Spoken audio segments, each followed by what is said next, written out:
Hello and a very warm welcome to the Question Hour show from the Parliament House complex, the show where we bring you important unstarred questions asked by the members of the upper house during the previous session of Parliament or the 252nd session of Rajya Sabha. I'm KRITI MISHRA and joining me is my colleague Rajat KAIN. Well, thanks KRITI and thanks to our viewers. Well, this particular show on Rajya Sabha TV is all about questions asked by the members in the upper house and replied given by the government through its ministries and departments. And as you all know, that question hour is a very important part of India's parliamentary democracy because it gives an opportunity to the members of both houses of Parliament, Rajya Sabha and Lok Sabha, to question the government, to fix accountability of the government, to seek answers from the respective ministries and departments. Now, there are different types of questions: the start questions, the unstart questions, and also the short notice ones. Well, start questions are the ones where answers are given directly on the floor of the House, whereas unstart are the ones where replies are considered to be laid on the House at the end of the proceedings of the day. And our show, Question Hour, focuses on all the unstart question of the session of the episode. But what is the procedure? How are these questions asked and how are these questions answered? Take a look at this presentation. A member submits his or her questions at least 15 days before the office of Rajya Sabha chairman. The Rajya Sabha Secretariat chooses the questions to be answered through a draw of ballots. Separate ballots are held for starred and unstarred questions. The questions are scrutinized for admissibility under the current rules and precedents. Advance copies of chosen questions are sent to ministry or departments concerned. The ministry concerns collect information to prepare the reply.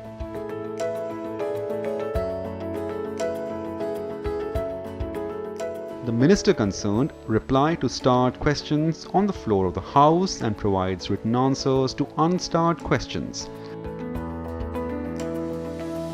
Up to 160 unstarred questions are listed every day in a separate list. Well, there you saw the process or the procedure as to how these questions are asked and replies are given to the queries. Well, it's time, KRITI, to begin our show.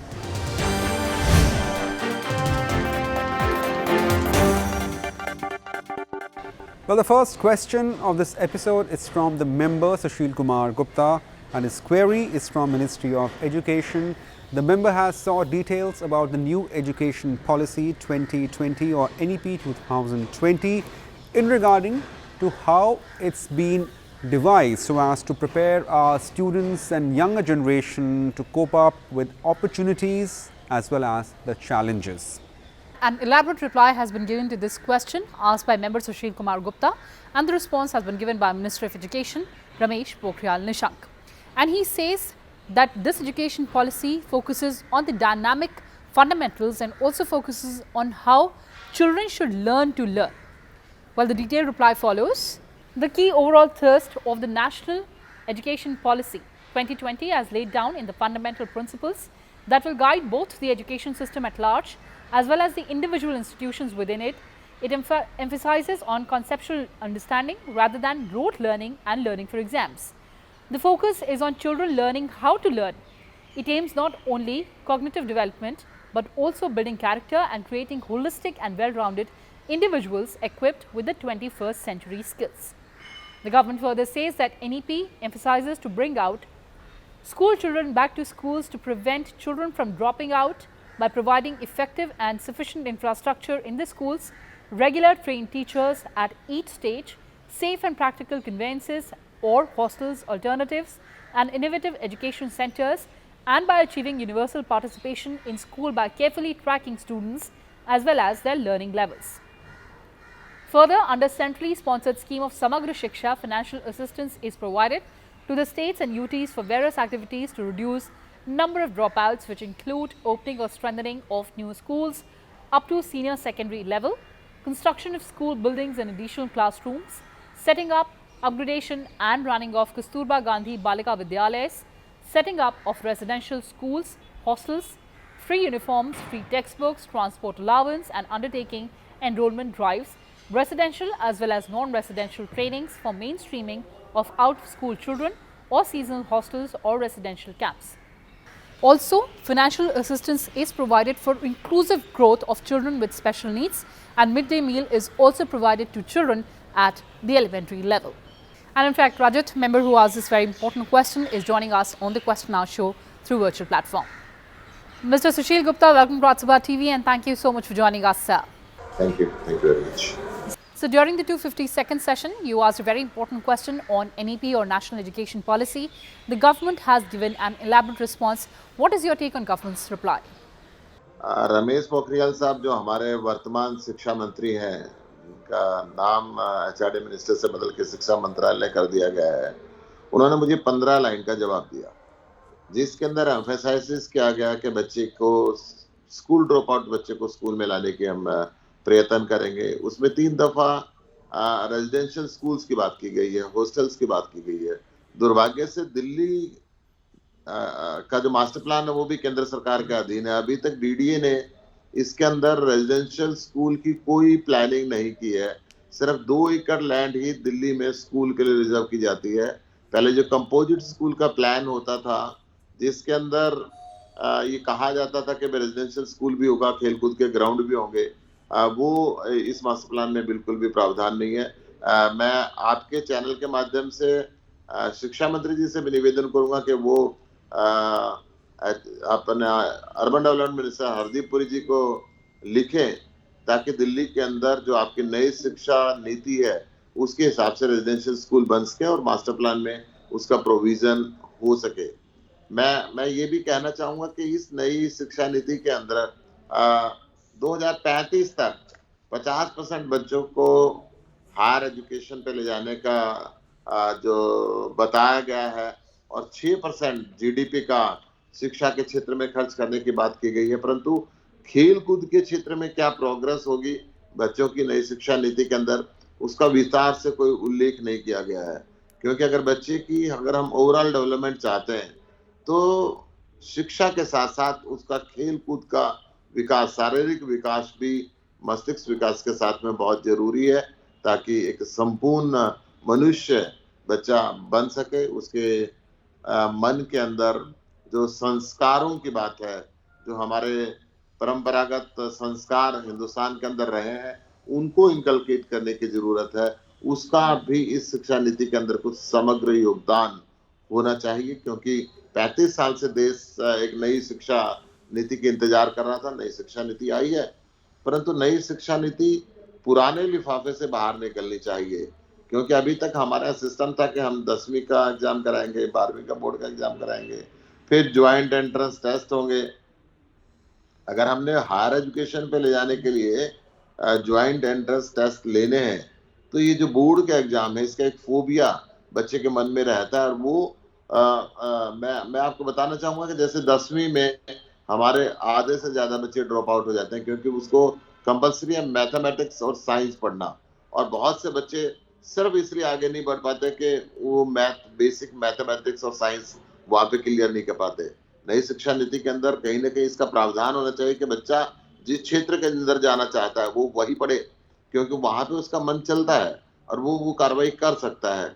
ऐसे प्रावधान इसके अंदर नहीं दिखाई दे रहे हैं।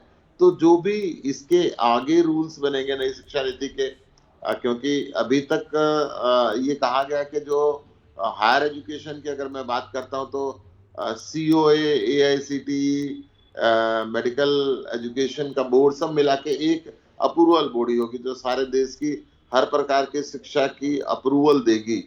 तो उस बोर्ड का प्रारूप जो है अगर अभी से नहीं बनेगा तो मुझे नहीं लगता कि ये जो वर्तमान स्थिति है इससे हम कहीं निकल पाएंगे। Well, the government also says that financial assistance is provided for inclusive growth of children with special needs. What is your take on that, sir? देखिए, ये बहुत इम्पोर्टेंट सवाल कीर्ति जी आपने किया है, क्योंकि स्पेशल नीड के बच्चे अब उनकी ना life span because of facility ना मिल पाने के कारण हिंदुस्तान के अंदर काफी कम होता जा रहा है। हालांकि गवर्नमेंट ने काफी इसके ऊपर अपना सिस्टम को डेवलप किया, परंतु कहीं ना कहीं ये स्पेशल नीड के जो बच्चे हैं इनके लिए स्पेशल स्कूल्स के प्रावधान जरूर होने चाहिए। वर्तमान जो पॉलिसी है उसमें एक स्पेशल एजुकेटर, पूरे जो सीनियर सेकेंडरी लेवल का स्कूल है उसमें एक स्पेशल एजुकेटर होता है, परंतु मैं आपको बता रहा हूँ स्लो लर्नर बच्चे बहुत हैं, फिजिकली चैलेंज्ड बच्चे बहुत हैं, मेंटली चैलेंज्ड बच्चे बहुत हैं। विशेषकर मेट्रोपॉलिटन सिटीज से बाहर निकल के A class city, B class city, C class city तक इन बच्चों के लिए अलग से स्कूल बनने चाहिए, अलग से उनका हायर एजुकेशन का प्रबंध होना चाहिए, क्योंकि इन बच्चों को अगर देखा नहीं गया तो समाज का एक बहुत बड़ा वर्ग है जो आप समझे कि अगर मैं पंजाबी बाग में रहता हूँ तो हर गली के अंदर एक बच्चा फिजिकली चैलेंज बच्चा मिल जाता है, मेंटली चैलेंज बच्चा मिल जाता है, तो उनकी देखभाल करना राष्ट्र की जिम्मेदारी है और राष्ट्र को उसके तरीके निकालने पड़ेंगे। नई शिक्षा नीति के अंदर इसका भी एक विशेष प्रावधान होना चाहिए जो कहीं पूरी तरह से दिखाई नहीं देता। Lastly, sir, any specific suggestion to the government? मेरा ये निवेदन है हमारे शिक्षा मंत्री पोखरियाल जी से कि वो जो नई शिक्षा नीति है वो पूरी तरीके से कारगर हो। इसके लिए जो लैंड का सब्जेक्ट है राज्य सरकारों के अधीन होता है, लैंड सब्जेक्ट पे राज्य सरकारों को चिट्ठी लिखे कि नए शिक्षा पॉलिसी के हिसाब से जो कंपोजिट स्कूल है, रेजिडेंशियल स्कूल है, उसका प्रावधान अपने मास्टर प्लान में करें। मैं दिल्ली का मास्टर प्लान देख रहा था, दिल्ली के मास्टर प्लान में रेजिडेंशियल स्कूल का कोई प्रावधान नहीं है, जबकि नई शिक्षा नीति के अंदर रेजिडेंशियल स्कूल पे काफी जोर दिया गया है। इसके साथ साथ नई शिक्षा नीति के अंदर खेल कूद का पूरा प्रावधान का प्रोविजन नहीं रखा गया है। बच्चा जब तक स्वस्थ नहीं रहेगा, खेलेगा नहीं, तो उसका समग्र विकास होना एक बहुत मुश्किल बात होगी। तो उसकी तरफ भी मैं निवेदन करूंगा सरकार से कि इसके अंदर उसको ज्यादा अच्छे तरीके से इनकॉर्पोरेट करे ताकि बच्चे और फिजिकल चैलेंज जो बच्चे हैं, मेंटली चैलेंज जो बच्चे हैं, उनके लिए स्पेशल स्कूल्स का प्रावधान होना चाहिए। बहुत हर मोहल्ले के अंदर अब ये बच्चे मिलने लगे हैं, स्लो रनर बच्चे मिलते हैं।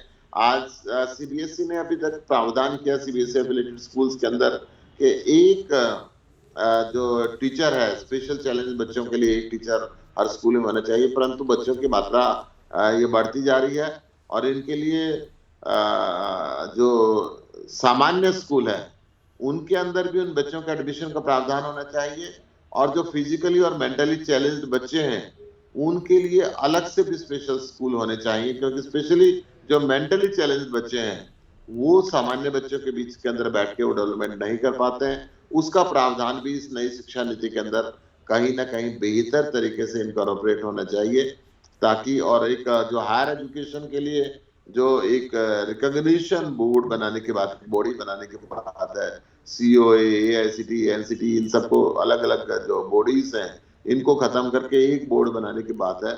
उसको मैं ये समझता हूँ कि एक ओपन माइंड से ऐसा बोर्ड बनना चाहिए जिसके अंदर विशेषज्ञ जो प्रोफेशनल हैं उनको लाके बनाया जाए, जो वर्तमान अधिकारी जिस बोर्ड के अंदर बैठे हुए उससे कहीं ना कहीं बाहर निकल के हमें इन चीजों के ऊपर ध्यान देना पड़ेगा। और ये ध्यान उतना ही जरूरी है अगर हम देश को आगे बढ़ाना चाहते हैं, नई शिक्षा नीति को सही मायने में लागू करना चाहते हैं, तो इन चीजों को इनकॉर्पोरेट करना बहुत जरूरी है। Well, on that note, thank you so much for joining us and sharing that perspective with us.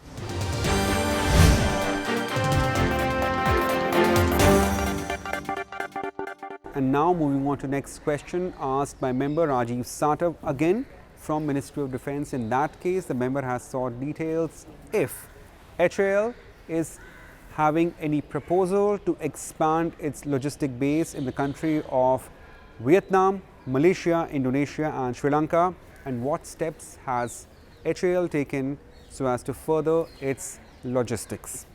Has the HAL signed any memorandum of understanding in any country so as to enhance its capacity? Well, again, this response has been given by MOS Defence Sripadya Sonaik, and he says that there is no proposal right now to set up bases of HAL in the countries like Vietnam, Indonesia, Malaysia and Sri Lanka.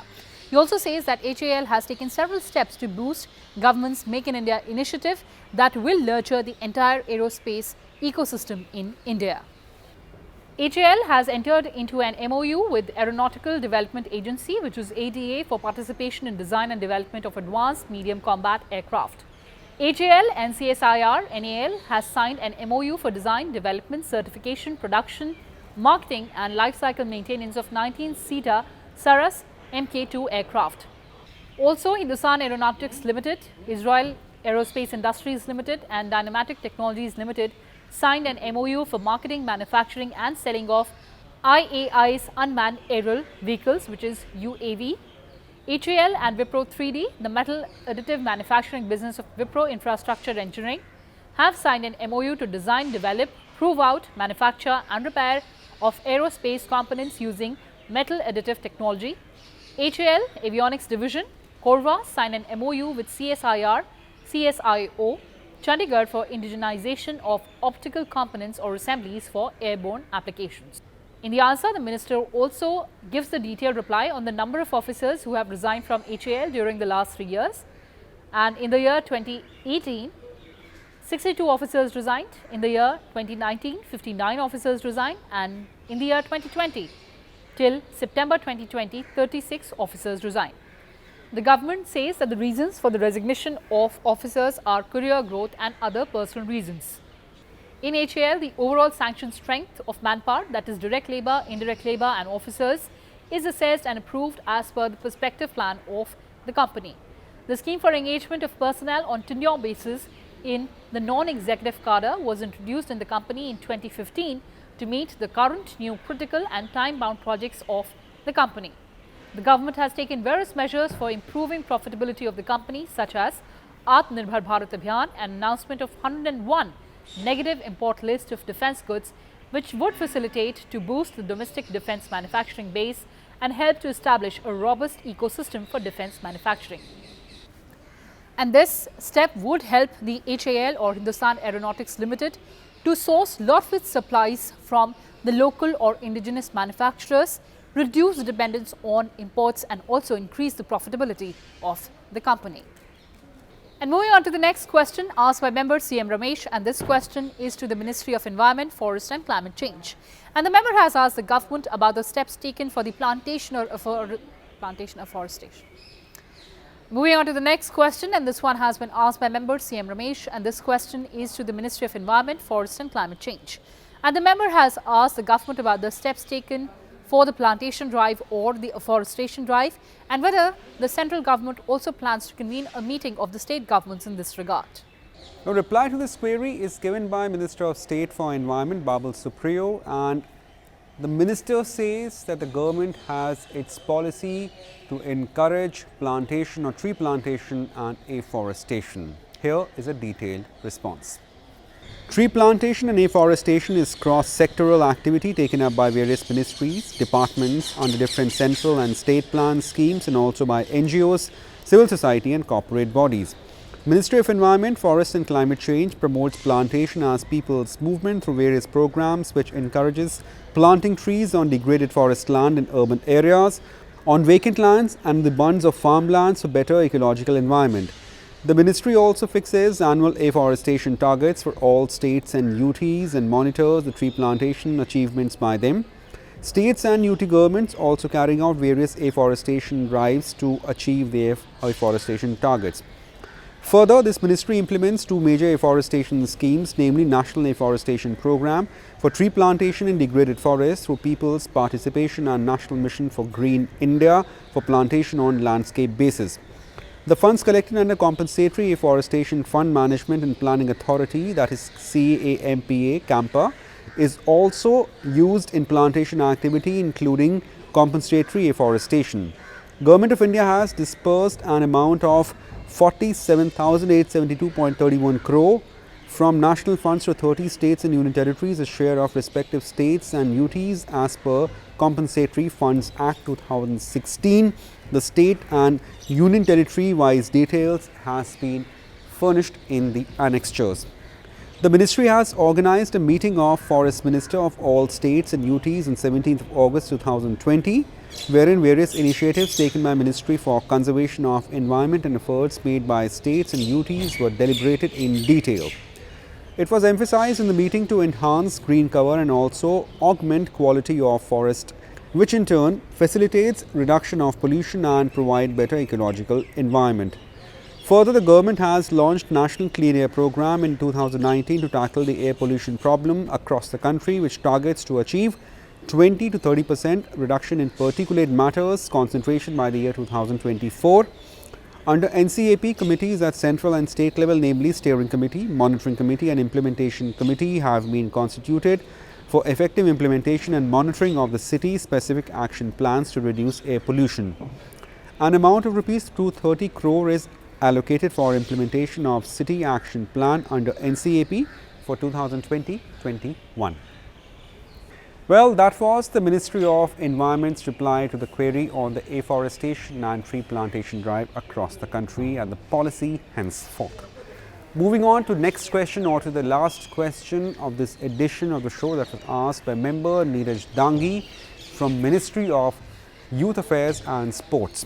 The member has sought details about the resources that has been granted by the government so as to encourage sportsmen and also to enhance sporting facilities across the country. And this response has been given by Youth Affairs and Sports Minister Kiren Rijiju.